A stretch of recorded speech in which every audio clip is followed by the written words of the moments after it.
ओम नमो भगवते वासुदेवाय नमः।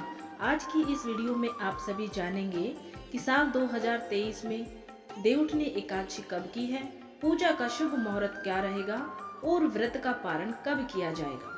कार्तिक मास की शुक्ल पक्ष की एकादशी तिथि को देवउठनी एकादशी का पर्व मनाया जाता है। इस दिन मंदिरों और घरों में देवों को जगाया जाता है और माता लक्ष्मी नारायण की पूजा अर्चना की जाती है। क्षीर सागर में भगवान विष्णु के जागते ही शुभ व मांगलिक कार्यक्रम शुरू हो जाते हैं और इस दिन तुलसी विवाह भी किया जाता है। इस दिन चावल के आटे से घरों में चौक बनाया जाता है और गन्ने का मंडप बनाकर श्री हरि की पूजा अर्चना की जाती है। इस दिन तुलसी के पौधे का दान करने का बहुत उत्तम महत्व बताया गया है। इस बार साल 2023 में 23 नवंबर को देवउठनी एकादशी है।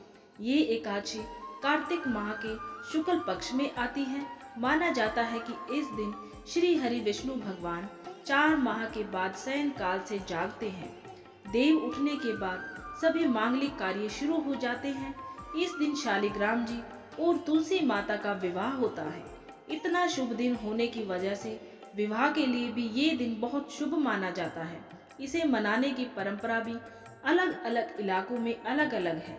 4 महीने तक देवता सोते हैं। इस दौरान मांगलिक कार्य नहीं होते हैं। देवशयनी एकादशी से शुरू ये चतुर्मास देवउठनी एकादशी पर आकर संपन्न होता है।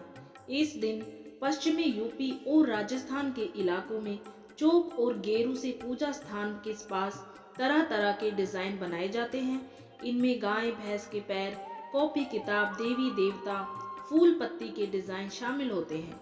साथ ही दीवार पर भगवान की तस्वीर बनाई जाती है और उनके सामने थाली या सूप बजाकर और गीत गाकर देवताओं को जगाया जाता है। थाली बजाते हुए गीत गाते हैं, उठो देव बैठो देव अंगुरिया चटकाओ देव। मान्यता है कि थाली या सूप बजाकर देवों को जगाने से घर में सुख शांति बनी रहती है और मनोकामना पूरी होती है।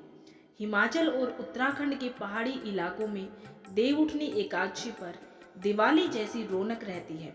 उत्तराखंड में ये दिन इगास बग्वाल के नाम से मनाया जाता है। घरों में सुबह साफ सफाई के बाद मीठी पूरी, दाल के पकोड़े बनते हैं और बांटते हैं। पशुओं की पूजा होती है। वही दिन ढलने पर घरों के भीतर और बाहर दीपक जलाए जाते हैं। कई जगहों पर ढोल धमाकों की थाप पर नाचते हुए गांव वाले भैलो खेलने के लिए भी जुटते हैं।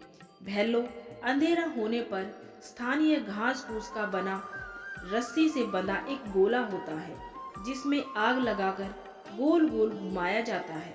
माना जाता है कि अनिष्ट को भगाने के लिए भैलो जलाए जाते हैं। ये एक तरह से पटाखे का स्थानीय रूप है। गढ़वाल की नागपुर पट्टी के तहत बेंची गांव में तो इस दिन समुद्र मंथन, वासुकी नाग और देवासुर संग्राम का प्रतीकात्मक मंचन भी किया जाता है। प्रत्येक वर्ष कार्तिक मास की पूर्णिमा तिथि पर देव दीपावली मनाई जाती है। दिवाली की तरह देव दीपावली का भी बहुत ज्यादा महत्व होता है। इस त्योहार को भी दीपों का त्योहार कहा जाता है। देव दीपावली का ये पावन पर्व दीपावली के ठीक 15 दिन बाद मनाया जाता है। ये पर्व मुख्य रूप से काशी में गंगा नदी के तट पर मनाया जाता है। माना जाता है कि इस दिन देवता काशी की पवित्र भूमि पर उतरते हैं और दिवाली मनाते हैं। देवों की इस दीपावली पर वाराणसी के घाटों को मिट्टी के दियों से सजाया जाता है। एक प्रचलित कथा के अनुसार कार्तिक मास की पूर्णिमा तिथि को भगवान शिव जी ने त्रिपुरासुर नामक राक्षस का वध किया था। त्रिपुरासुर के आतंक से मुक्त होने की खुशी में सभी देवताओं ने काशी में अनेकों दीप जलाकर उत्सव मनाया था। ऐसे में हर साल इसी तिथि पर यानी कि कार्तिक पूर्णिमा और दिवाली के 15 दिन बाद देव दीपावली मनाई जाती है। इस दिन पवित्र नदियों में स्नान, दान पुण्य और दीपदान किया जाता है।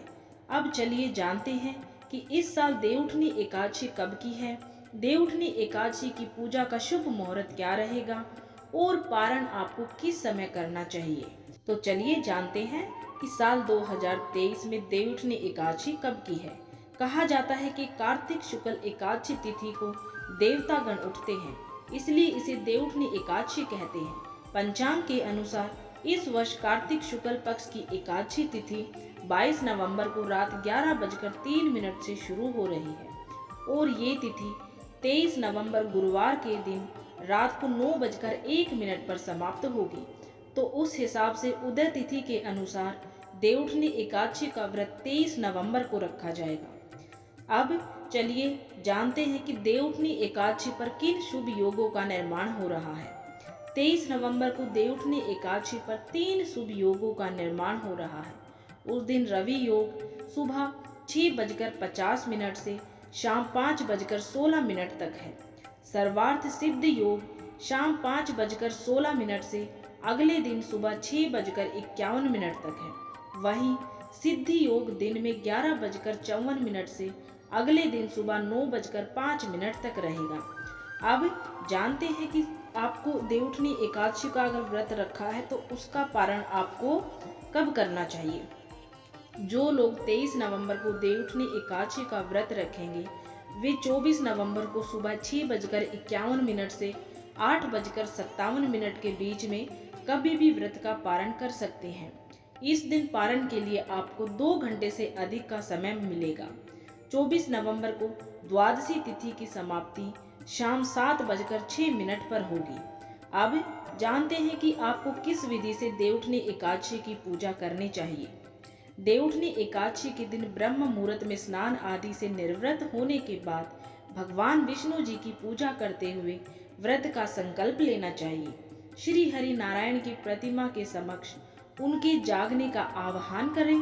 सायंकाल में पूजा स्थान पर घी के 11 दिए देवी देवताओं के समक्ष जरूर जलाएं। यदि संभव हो पाए तो गन्ने का मंडप बनाकर बीच में भगवान श्री हरि नारायण जी की मूर्ति रखें। भगवान श्री हरि को गन्ना, सिंघाड़े, लड्डू, मूली या फिर कहीं कहीं पर मीठे जवे भी बनाए जाते हैं, तो आप इन सभी मौसमी फलों को भगवान श्री हरि नारायण के समक्ष अर्पित करें। एकादशी की रात एक घी का दीपक जलाएं और भगवान विष्णु समेत सभी देवी देवताओं का पूजन करना चाहिए। इसके बाद शंख और घंटियां बजाकर भगवान विष्णु को उठाना चाहिए। उन्हें जगाने के दौरान ये गीत गाएं। उठो देव सांवरा खाओ भाजी बोर और आंवला, गन्ना की झोपड़ी में शंकर जी की यात्रा। उठो देव बैठो देव हाथ पांव फटकारो देव, उंगलियां चटकाओ देव, सिंघाड़े का भोग लगाओ देव, गन्ने का भोग लगाओ देव, सब चीजों का भोग लगाओ देव। उठो देव बैठो देव, उठो देव बैठो देव, बैठो देव। इसके बाद भोग लगाई गई सामग्री को प्रसाद के तौर पर घर के सभी सदस्यों में बांटें। अगले दिन हरिवासर समाप्त होने के बाद ही व्रत का पारण करें। याद रखें कि एकादशी का व्रत हरिवासर के समाप्त होने के बाद ही शुभ मुहूर्त में किया जाता है। तो उम्मीद है अब आप सभी को ये जानकारी पसंद आई होगी। अगर आपको ये जानकारी पसंद आई है तो वीडियो को ज़्यादा से ज़्यादा लाइक ज़रूर करें और चैनल को सब्सक्राइब करें